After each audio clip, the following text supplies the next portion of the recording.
5 berita terpopuler hari ini, Rabu 22 Juli 2026 di Bloomberg Technos Flash 5. Yang pertama, Moody's beri rating BAA2 obligasi dan antara 5 miliar dolar Amerika Serikat.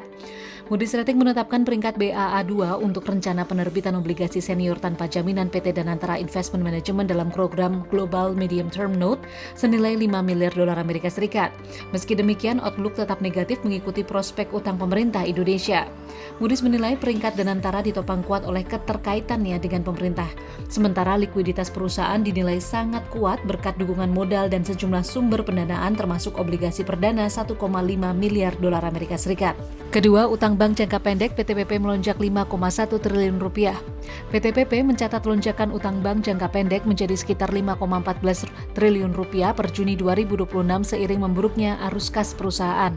Kas dan setara kas turun hampir 60% menjadi 1,17 triliun rupiah, sementara arus kas operasi negatif melebar menjadi 1,45 triliun rupiah. Beban keuangan naik hampir 30% menjadi 1,04 triliun rupiah dengan total liabilitas mencapai 38,98 triliun rupiah atau sekitar 8,9 kali total ekuitas perseroan.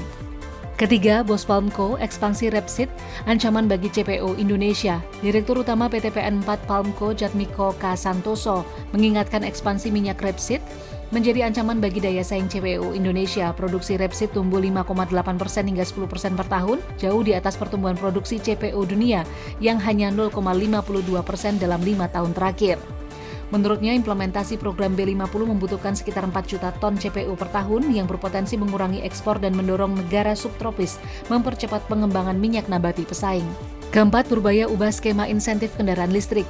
Menteri Keuangan Purbaya Yudi Sadewa memastikan insentif kendaraan listrik tetap diberikan, tetapi penyalurannya akan dialihkan kepada perusahaan tertentu. Pemerintah masih menunggu rekomendasi dari Kementerian Perindustrian dan BPI Danantara. Kuota insentif dipastikan tetap 200.000 unit, terdiri dari 100.000 mobil listrik dan 100.000 motor listrik, dengan subsidi motor listrik sebesar 5 juta rupiah per unit, dan kebijakan tersebut sebelumnya kembali ditunda selama 1 bulan untuk proses kajian. Kelima, Bahlil, CNG Merah Putih 3 kg digarap bersama Pindad. Menteri ESDM Bahlil Lahadalia mengungkapkan proyek tabung CNG Merah Putih 3 kg akan digarap bersama PT Pindad setelah tahap uji coba di Cina selesai. Pindad dipilih karena memiliki pengalaman memproduksi tabung LPG 3 kg dengan kapasitas hingga 3,6 juta tabung per tahun. Bahlil menilai penggunaan CNG yang 30% hingga 40% lebih murah dari LPG berpotensi menghemat subsidi energi negara hingga 30 triliun rupiah. Itu dia 5 berita terpopuler pilihan Bloomberg Technos hari ini. Ikuti terus update selanjutnya di www.bloombergtechnos.com.